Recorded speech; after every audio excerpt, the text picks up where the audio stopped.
Today on the official Marvel podcast, we celebrate the release of Marvel Studios' The Fantastic Four: First Steps, as we hear from the film's cast and crew from the red carpet premiere. Plus, we spotlight Senior Paralegal for Marvel Studios, Matthew Gilbert, as we hear about his fandom, his career at Marvel, and more. I remember my first few months, I was like, wow, I didn't realize making television was actually this hard. And we explore the creation of the upcoming Magic the Gathering Marvel Spider-Man expansion set with the crew from Magic, including the set's executive producer, Max McCall. Bringing Marvel into Magic is actually something that's fairly easy and fun to do for us because both Magic and Marvel are about storytelling with epic characters featuring art of those characters. I'm Langston Belton. I'm Preeti Chibber. And this is the official Marvel podcast.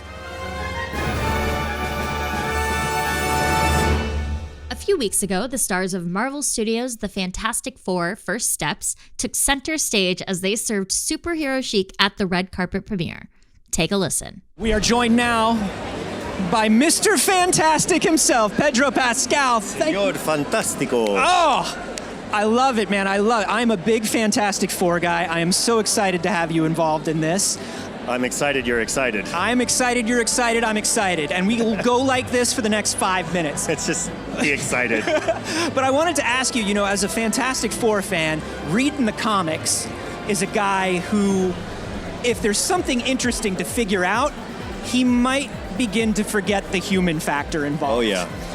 Is that something we can expect from this read, or how does he differ? I think that's such a good point, and it's such a good sort of like entryway into the character. I loved more than anything being a part of an ensemble, yeah. and that it is the Fantastic Four, and that it is this cast playing the Fantastic Four was the most anchoring thing, and for me, the most identifying factor to my character, who has a brain that would eat him if left to his own resources. Right. So he anchors himself to these relationships and finds, the intimacies of these relationships, human relationships, far more complex than, astrophysics. And so that made the character for me. He's a huge codependent. We are here with Vanessa Kirby, our Sue Storm, our Invisible Woman. Welcome to the premiere. Thank you so much. It feels so great to be here. Well, we're so happy that you're here. And so here's the thing. NASA actually has a term, Manager of Missions, whose acronym is MOM. And you are the mom of the Fantastic Four. And I'm so curious how you wanted leadership to show up, just like the moms of NASA. Yes. Well, it's not surprising, is it? Because I learned a lot from Sue about how mums are really the real superheroes. And I think we all, I've taken mine for granted. And she taught me, oh God, it just was such an amazing lived experience to realize that this, she's pregnant, she gives birth, then she's a new mother, all while this, existential intergalactic threat is coming and this mission is taking place. And I was so honored that Marvel asked me to take this journey, but also wanted to portray a mother like that, because it's metaphorical, I think, for what mothers do every day. We are joined now by Ebon Moss-Bachrach, the ever-loving Thing. This is my guy, right, dude. That's right. This is my guy. Yeah, me too. That's my guy. Oh, I love him. I love him so much. I gotta ask you, you come in, this is not an origin story of the Thing. No. This is the Thing, we're going 4 years in. Yeah, that's right. Where is he at? How is he feeling? How is Ben feeling about the Fantastic Four and about the Thing? I mean, how do you feel about anything? It's day to day. How did you feel when you woke up today? You know what I mean? Yeah, good days, bad days. I think it's tough. He's got a tough lot in life. I mean, he's got a whole kind of other life foisted on him that, I don't think you can just all of a sudden, be okay with it. But I think he's in a place of quasi-acceptance, I suppose.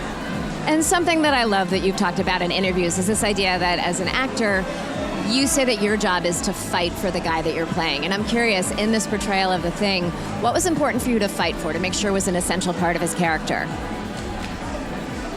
He's a man that's just trying to have dignity and have the world see him for who he is on the inside, despite what he looks like on the outside, like all of us, I think, in some way.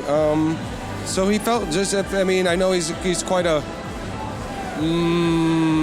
odd-looking character, but to me, he's deeply human, one of the most human, tender people I've ever gotten to play. We're joined now by Joseph Quinn, Johnny Storm himself. Welcome, sir. I gotta ask, both you and Johnny Storm kind of rose into fame pretty quickly. How does he deal with it differently than Joseph Quinn? Oh, I think being able to fly away could be useful at times. He's got the upper hand there, I think. Mm-hmm. Yeah, I think we both deal with it in our own ways. Yeah, maybe not the best ways all the time, but on the whole, pretty well. I think Johnny deals with it very well. Yeah. Well, one of the questions, too, is, this is a really big cosmic story, but it's also the intimate story of a family. So how, when you're on a set that is this massive, do you stay grounded? Do you kind of enable those intimate moments? Well, thankfully, I had very talented scene partners in this, and I think what you want to do is, whilst it's impossible to ignore these incredible sets and the many moving pieces that are happening, the money that's involved. Like it's a big old film. You've just got to focus on your job and to listen to your scene partner and remain in the scene, and that was not hard considering the talent that we have in this film. Marvel Studios' The Fantastic Four: First Steps is now in theaters. Get your tickets today.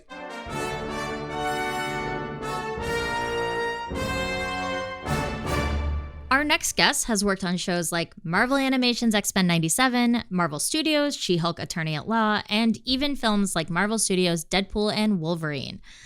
Though maybe not in the type of role you might be thinking about. That said, his involvement is absolutely integral to any given production. Take a listen as Senior Paralegal for Marvel Studios Matthew Gilbert chats with friend and fellow Marvel podcast co-host Sade Spence. I'm joined by Matt Gilbert. Matt, can you introduce yourself to our listeners and tell them what you do?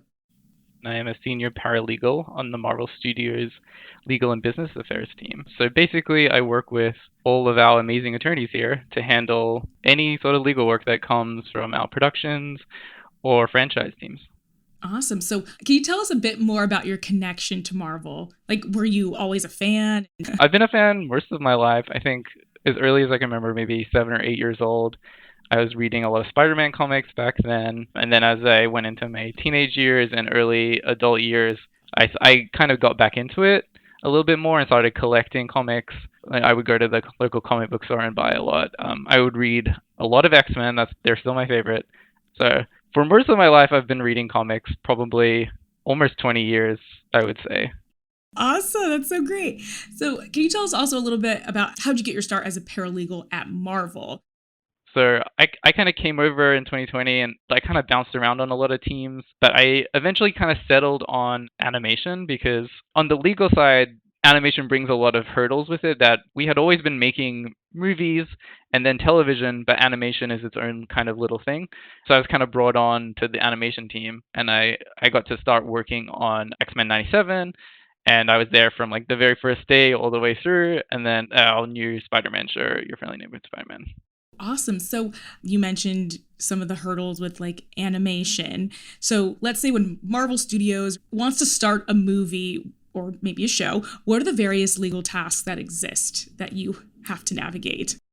Generally, when someone comes to us with an idea, they're like, we want to make this show. The first thing we tend to do is we have to kind of look at what the title of the show is going to be. That's kind of our first step. And we have IP attorneys who handle a lot of this, but generally we need to get that title cleared. That's one of the first things we do. Oh, okay. So that's kind of where we start. And then once we have that set up, then we need to get the production company set up. And that's going to be like the LLC, the company that kind of runs everything on the production side.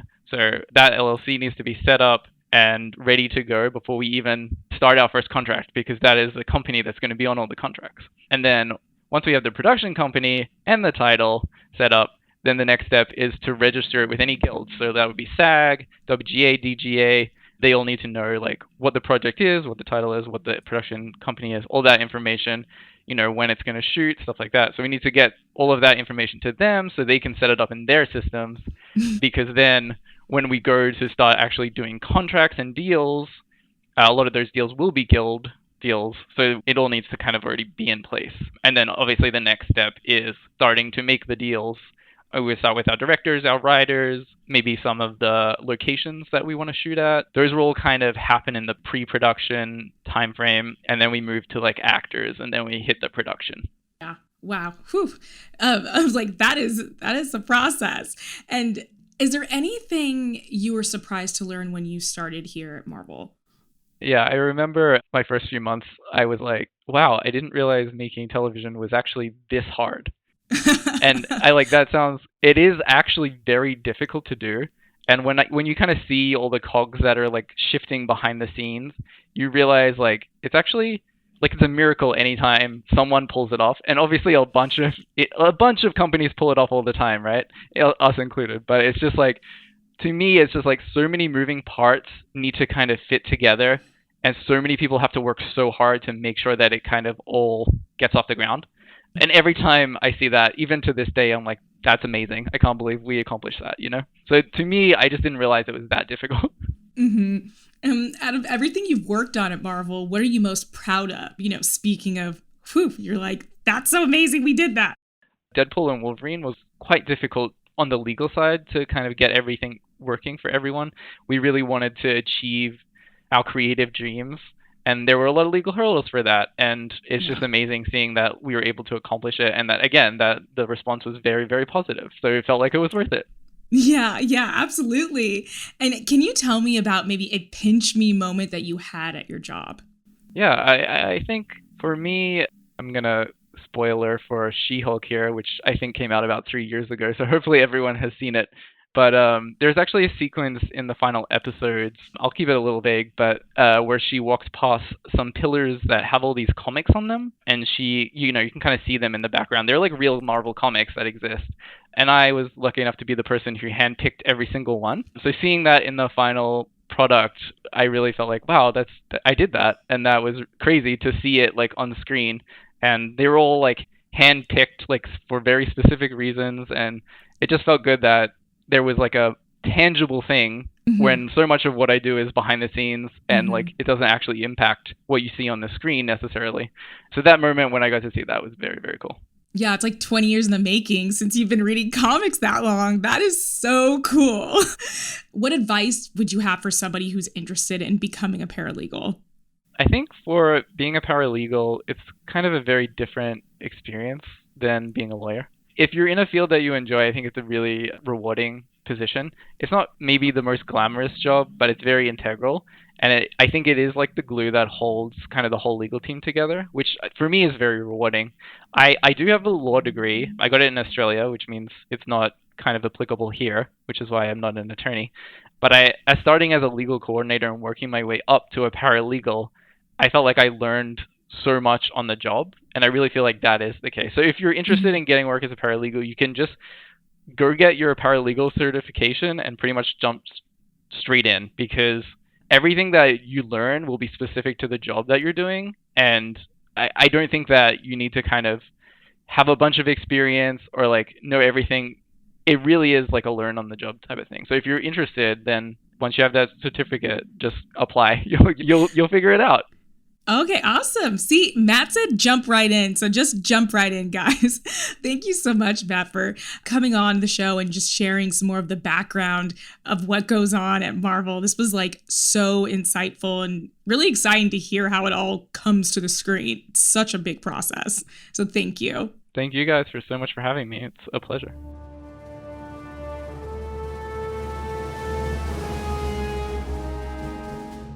Next month sees the release of the highly anticipated Spider-Man expansion set for the collectible card game Magic the Gathering.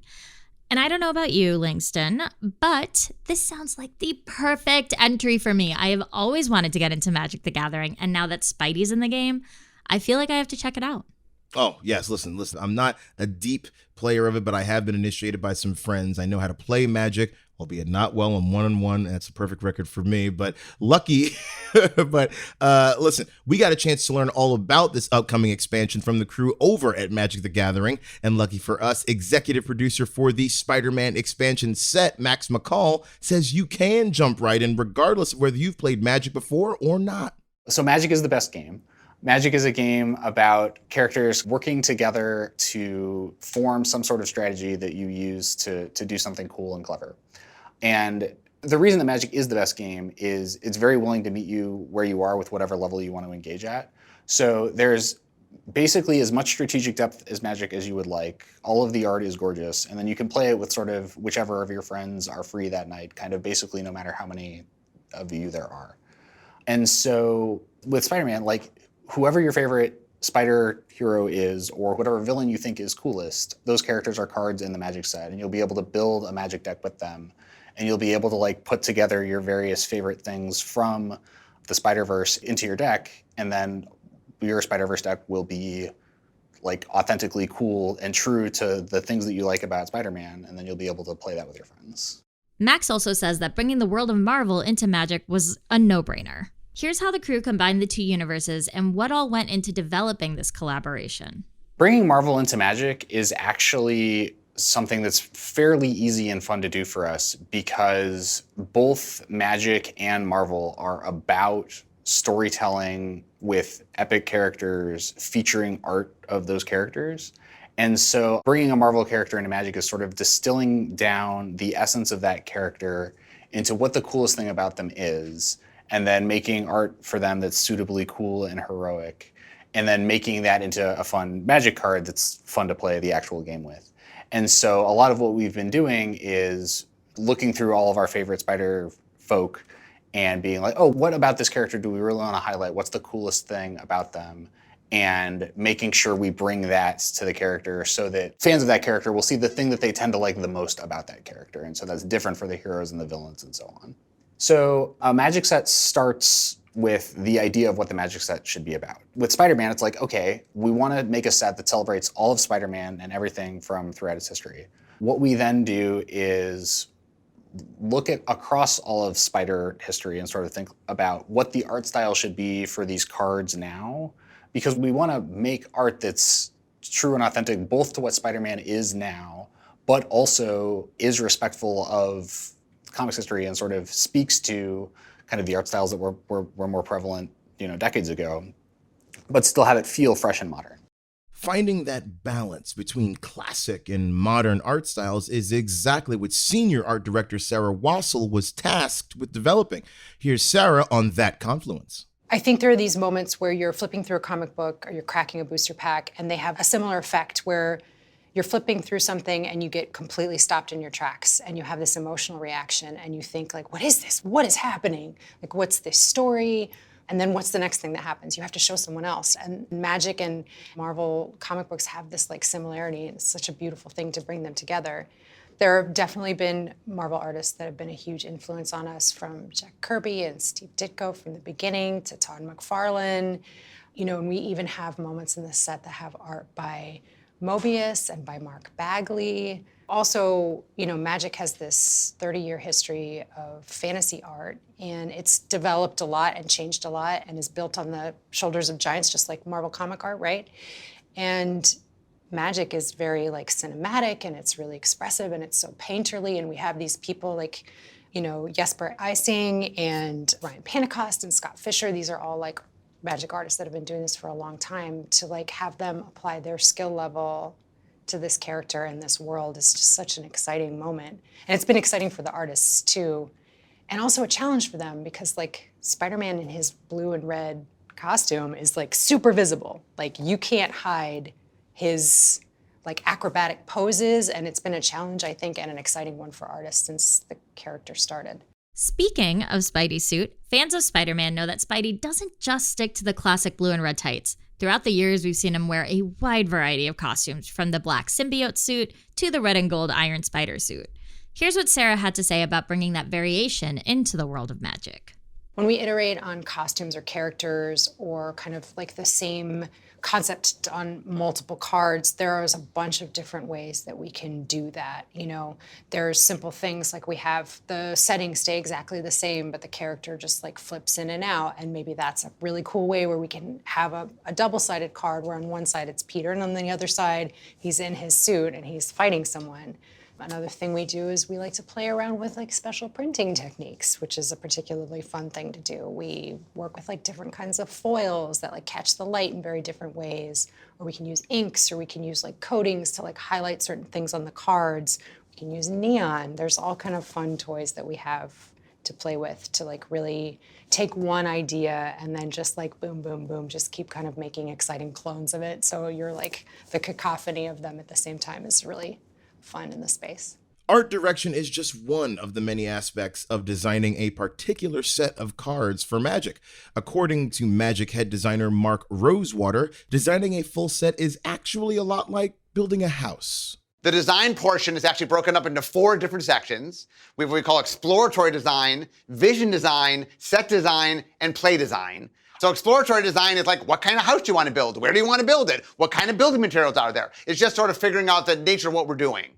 Vision design is the blueprints. We're planning the house, where are the walls going, and what is the general look of the thing.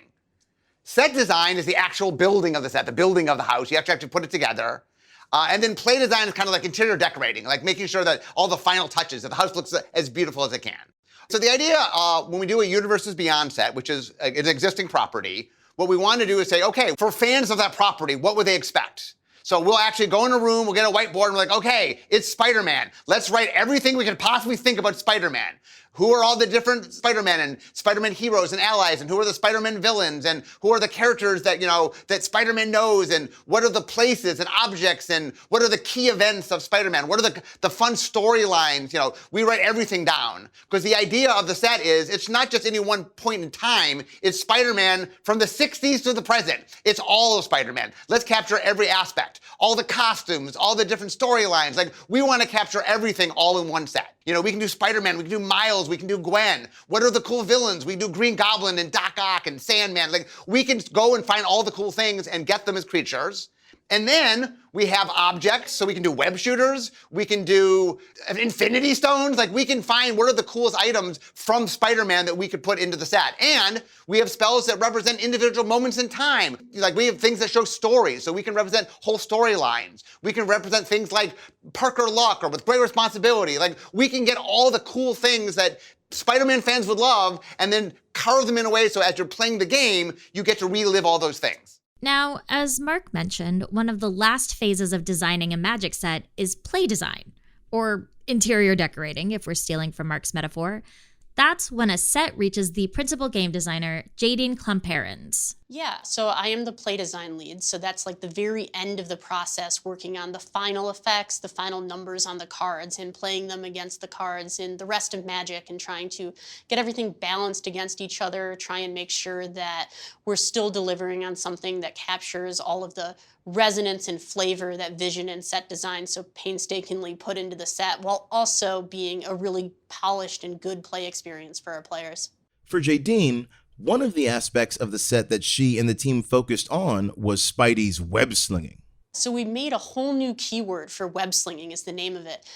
It is representing kind of all of the things web slinging can do. So we knew it had to kind of help you zip your creatures across the battlefield, and it is a alternative cast that kind of lets you deploy your spider heroes faster onto the battlefield.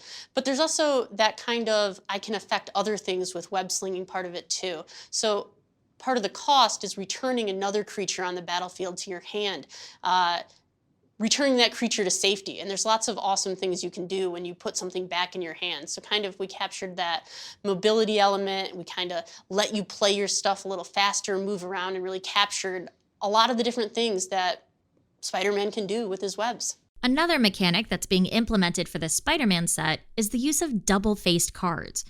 Here's how they work, according to Jadine.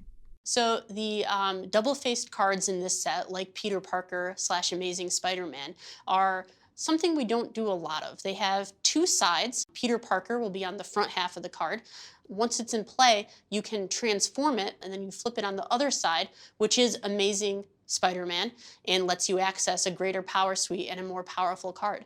You can also, while Peter Parker is in your hand, choose to skip the Peter Parker step and just play the Amazing Spider-Man from your hand. I really like the way the double-sided cards in this set let us represent both kind of the secret identity civilian half and the more powerful superhero half. That secret identity thing is just so iconic to comic books and so cool and such a great way to capture it. And finally, there's one particular card in this set that's a bit forward-looking, the Soul Stone. In setting out to make the Soul Stone, we knew that that would also mean that we would eventually make more of the Infinity Stones. So cycles are something we say in Magic to mean cards that are related, and kind of often cycles in Magic come in 5. There are, of course, 6 Infinity Stones, but because we have 5 colors, we often do sets of 5, cards that are similar but work a little bit differently or have different effects. So I won't get into all the details, but you can expect other Infinity Stones in the future that work similarly to the Soul Stone, but different. We also made sure to give them a subtype, which is on the stone, they are written stone, Infinity Stone on them, and that gives us a piece of technology where we can write on other cards text that cares about the Infinity Stones. So maybe someday in the future you will care about a card that says, if you control 6 Infinity Stones, something awesome happens. You can start your collection of Infinity Stones and whip into action with your favorite Spidey characters when Magic the Gathering Marvel's Spider-Man set drops on September 26th. After the events of the superhero Civil War, the Invisible Woman and Mr. Fantastic decide to focus on their marriage and take a break from the Fantastic Four. The couple go on a second honeymoon and travel to Titan, a moon orbiting Saturn. If you're worried that this will leave the Fantastic Four short-handed, don't be concerned. Reed and Sue already have it covered. The couple enlists the Black Panther and Storm to take their place until they return.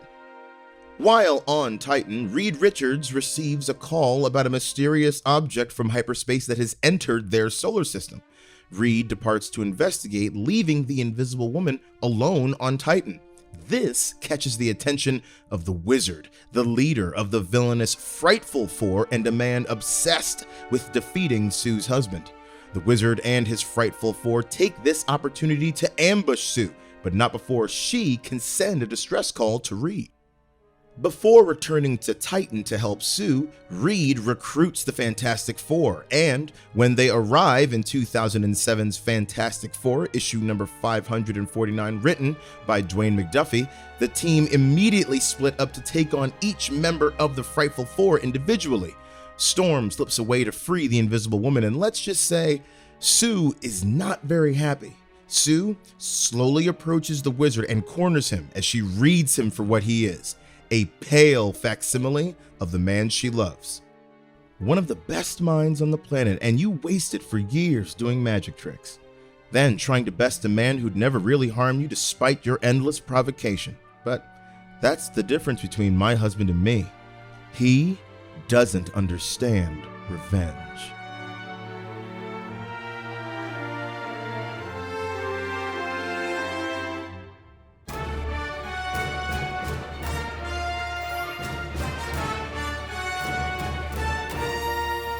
Next week on the Official Marvel Podcast, we dig into the Fantastic Four First Step spoilers with the cast and crew, including Pedro Pascal. So I think it's its own unique sort of origins story, because it's an origin story about becoming parents and expanding the family and interrupting a functioning unit and originating all of those kinds of dynamics by bringing a new member into the family. That's all for this week. Make sure to subscribe to the podcast so you never miss an episode.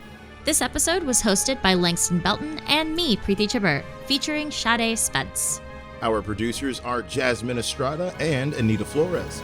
Thanks to our Senior Manager of Audio Production and Development, Brad Barton, and Production Manager, Emily Godfrey. Mixed by Ry Dorsey. Theme music by Ida Akbal. Executive producers are Larissa Rosen and Jesse Berger. As always, thanks for listening. We'll see you next week.